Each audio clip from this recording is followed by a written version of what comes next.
میرے بھائیوں، رمضان ایک ایسا پاک مہینہ ہے جس میں قرآن نازل ہوا، جس کے اندر لوگوں کے لیے سیدھا اور صحیح راستہ بتایا گیا ہے۔ رمضان ایک ایسا مہینہ ہے جس میں ہر مومن کی دعا قبول ہوتی ہے، اور اللہ پاک نے ہر مسلمان کے اوپر رمضان کے 30 روزوں کو فرض کیا ہے۔ تو میرے بھائیوں، جیسا کہ آپ سبھی جانتے ہیں کہ رمضان کا مہینہ شروع ہونے والا ہے اور دنیا بھر کے مسلمان اسی مہینے کی برکت سے روزے رکھتے ہیں، لیکن کیا کبھی آپ نے سوچا ہے کہ مسلمانوں پر رمضان کے مہینے کے روزوں کو کب فرض کیا گیا، اور کیا ہم سے پہلے والی امتوں پر بھی یہ روزے فرض ہوا کرتے تھے؟ آج کی ہماری ویڈیو میں ہم اسی کے حوالے سے بات کرنے والے ہیں۔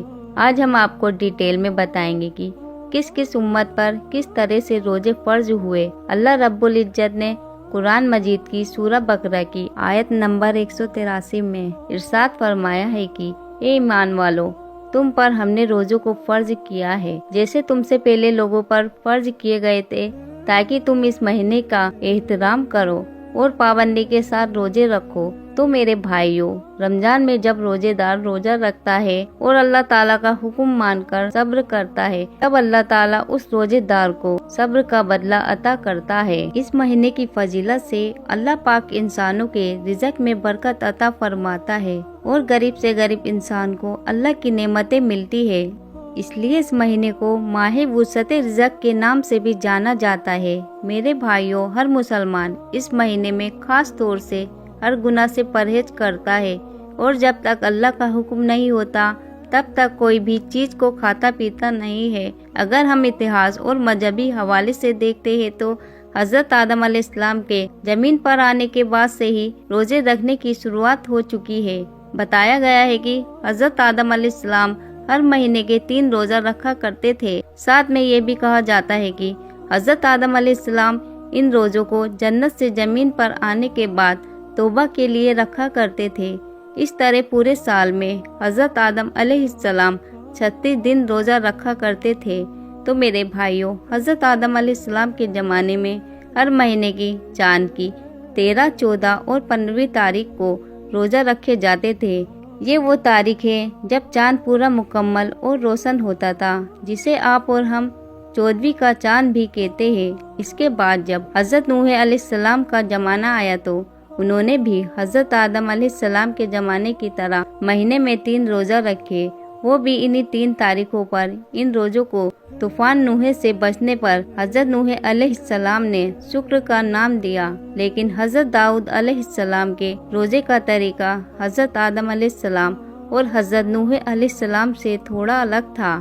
چنانچہ حضور اقدس صلی اللہ تعالی علیہ وسلم کے فرمان کے مطابق وہ ایک دن روزہ رکھتے تھے اور ایک دن افطار کرتے تھے، یعنی کہ پورے سال میں آدھا سال روزہ رکھتے تھے۔ اس کے علاوہ حضرت سلیمان علیہ السلام ہر مہینے میں 9 دن کے روزہ رکھتے تھے، اور یہ روزے مہینے کی شروعات میں 3 دن، مہینے کے بیچ میں 3 دن اور مہینے کے آخری میں 3 دن رکھا کرتے تھے۔ اس کے علاوہ حضرت ابراہیم علیہ السلام بھی حضرت آدم علیہ السلام کے طریقے کے مطابق روزہ رکھا کرتے تھے، یعنی کہ ہر مہینے میں 3 دن روزے کے۔ لیکن کئی روایت یہ بھی بتاتی ہے کہ حضرت ابراہیم علیہ السلام پورے مہینے کے روزہ رکھا کرتے تھے۔ حضرت موسیٰ علیہ السلام کے روزوں کا طریقہ سب سے الگ تھا۔ چنانچہ صحابہ اکرام کا کہنا ہے کہ حضرت موسیٰ علیہ السلام کو اللہ رب العزت نے لگاتار 3 مہینے روزہ رکھنے کا حکم دیا تھا، اور ان روزوں کے فضل سے وہ اللہ سے ملاقات کریں گے اور ہم کلامی کا شرف حاصل کریں گے۔ اور جب 3 مہینے روزے رکھنے کے بعد اللہ سے ہم کلامی کا دن آیا تو حضرت موسیٰ علیہ السلام کو یہ بات پسند نہیں آئی کہ اتنے دن روزہ رکھنے کی وجہ سے میں اپنے منہ کی بو کے ساتھ اللہ سے ملاقات کروں گا۔ اس لیے انہوں نے ایک پیڑ کی ساکھ توڑی اور اس سے مسواک کر لی، لیکن اللہ تعالیٰ کے حکم میں دخل اندازی کرنے کی وجہ سے انہیں 10 دن کے روزے اور رکھنے کا حکم دیا گیا۔ میرے بھائیوں، قرآن مجید کے اندر حضرت مریم رضی اللہ تعالی عنہا کے روزوں کے بارے میں بھی بتایا گیا ہے۔ حضرت مریم رضی اللہ تعالی عنہا کا روزہ کسی کے ساتھ بات چیت نہ کرنے کا تھا، یعنی کہ خاموشی اختیار کرنے کا۔ میرے بھائیوں، قرآن مجید کی سورہ بقرہ کی آیت نمبر 183 حضرت آدم علیہ السلام سے لے کر تمام انبیاء اور پھر امام الانبیاء मोहम्मद सल्लल्लाहु ताला अलैहि वसल्लम तक तमाम उम्मतों को जोड़ती है। जैसे कि हर उम्मत के लिए नमाज का हुक्म किया गया था, इसी तरह हर उम्मत पर रोज़ों को भी फर्ज बताया गया है। पिछली उम्मतों के रोज़े हालातों के मुताबिक आज की उम्मत से अलग थे। रोज़ों की तादाद और ये कब किस वक्त किस हालात में रखे जाएंगे, इन सब चीज़ों में आज से फ़र्क था। रमज़ान उल मुबारक के रोज़े दूसरी उम्मतों पर फ़र्ज नहीं थे, लेकिन हज़रत मोहम्मद सल्लल्लाहु ताला अलैहि वसल्लम की उम्मत पर रमज़ान के रोज़े हिजरत के 1.5 साल बाद 10 शबान उल मुकर्रम सन 2 हिजरी को मदीना मुनव्वरा में फ़र्ज हुए। तो मेरे भाइयों, अल्लाह पाक ने फरमाया है कि माह रमज़ान वो महीना है जिसमें कुरान को नाजिल किया गया, जो लोगों की हिदायत करने वाला है।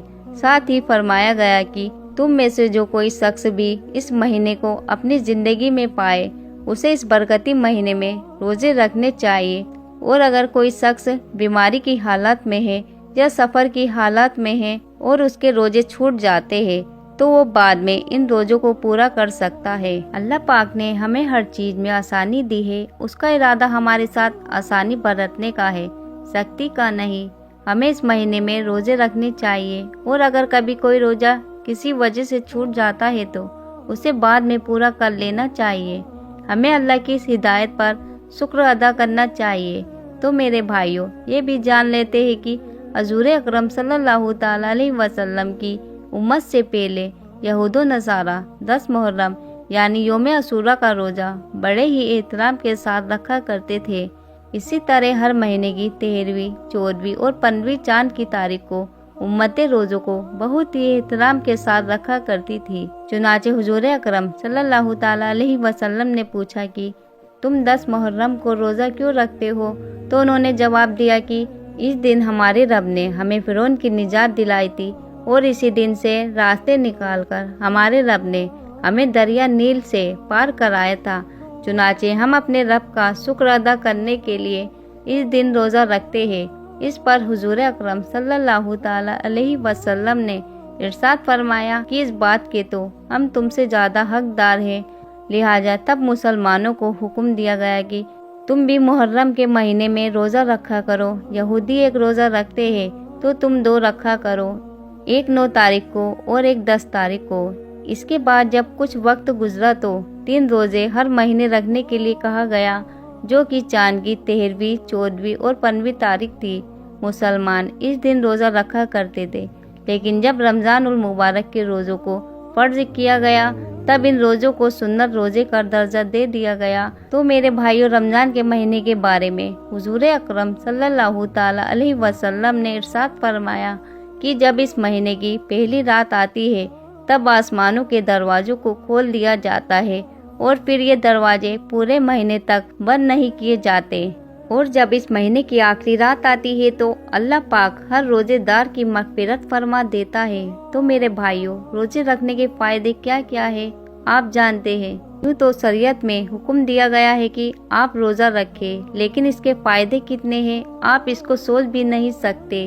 और आज के ज़माने में जब साइंस की तालीम बहुत आगे है और वो नई नई चीज़ों पर रिसर्च कर रहे हैं, तो उन साइंसदानों ने रोज़े के हवाले से भी रिसर्च की और उन्होंने बहुत सारे फ़ायदे बताए। तो आज हम साइंस के एतबार से तकरीबन 7 फ़ायदे आपको बताएंगे कि रोज़ा रखने के फ़ायदे क्या हो सकते हैं।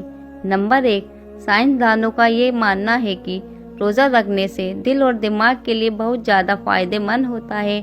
रोज़ा दिल और दिमाग को सेहतमंद बना देता है, ये पहला फ़ायदा है। दूसरा फ़ायदा, जो शख्स रोज़े में रहता है तो उसका ब्लड प्रेशर ना हाई होता है ना लो होता है, बल्कि जितनी ज़रूरत होती है उतनी ज़रूरत में उसका ब्लड प्रेशर रहा करता है, जिसको आप कहते हैं कि ब्लड प्रेशर नॉर्मल है।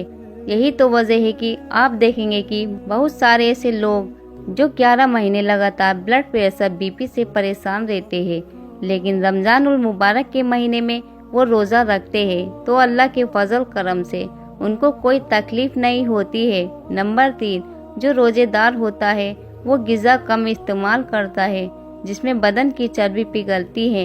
यूँ हम साल भर हमारे बहुत सारे साथी एक्सरसाइज करते हैं और अलग अलग जगहों पर पैसे देकर एक्सरसाइज करते हैं, जिम जाते हैं ताकि बदन की चर्बी पिघले, वॉकिंग करते हैं, दौड़ते हैं और न जाने क्या क्या करते हैं। लेकिन रमजानुल मुबारक में जब हम रोजे रखते हैं तो खुद बे खुद हमारे जिस्म से ये काम शुरू हो जाता है कि चर्बी पिघलने लगती है और इंसान के जिस्म में बिना जरूरत जो मोटापा आ गया है वो धीरे धीरे खत्म होना शुरू हो जाता है।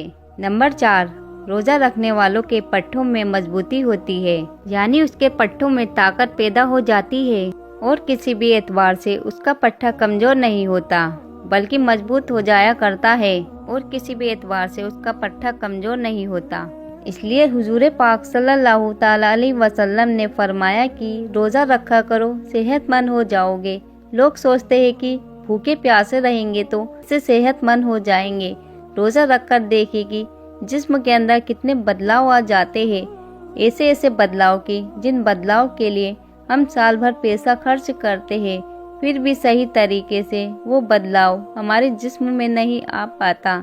5वां फायदा इसका यह है कि निज़ाम हाजमा यानी डाइजेस्टिव सिस्टम को आराम मिलता है और सीधा सीधा उसका असर जिगर यानी दिल पर दिखाई देता है। और जब दिल ठीक होता है तो इंसान के जिस्म के बहुत सारे हिस्से ठीक होते हैं। नंबर 6, रोजेदार के लिए यानी जो रोजा रखता है उसका फेफड़ा बराह रास्ते खून को साफ करता है और जब रोजेदार होते हैं तब हमारा ये फेफड़ा खून को साफ करता है और उसमें खून जम जाता है। तो जब हम रोजा रखते हैं तो खून की सप्लाई बहुत कम होती है और जब खून की सप्लाई कम होती है तो फिर फेफड़ों में जो खून जमा रहता है वो धीरे धीरे पिघलता है। तो इस तरह वो जमा हुआ खून बिल्कुल साफ कर देता है, यानी रोजा रखने की वजह से हमारा फेफड़ा साफ हो जाता है। नंबर 7, खून की ग़िज़ाई मादा कम हो जाते हैं। जब हम रोजे रखते हैं तो खून में ग़िज़ाई मादा कम हो जाते हैं। तो फिर ऐसी सूरत में होता क्या है कि हमारे जिस्म में जो हड्डियां होती है, हड्डियों के अंदर जो गूदा पैदा हो जाता है तो वो गूदा खुद ब खुद हरकत में आ जाता है। तो इंसान के जिस्म को ताकत मिलती है, इंसान के जिस्म को कुव्वत मिलती है और इंसान की हड्डियों को मजबूती मिलती है। इस तरह जब इंसान की हड्डियां मजबूत होती है तो उसका पूरा जिस्म मजबूत हो जाया करता है। इसके अलावा साइंसदानों में बहुत सारे फायदे बताए हैं। तकरीबन हमने 7 फायदे आपको बता दिए।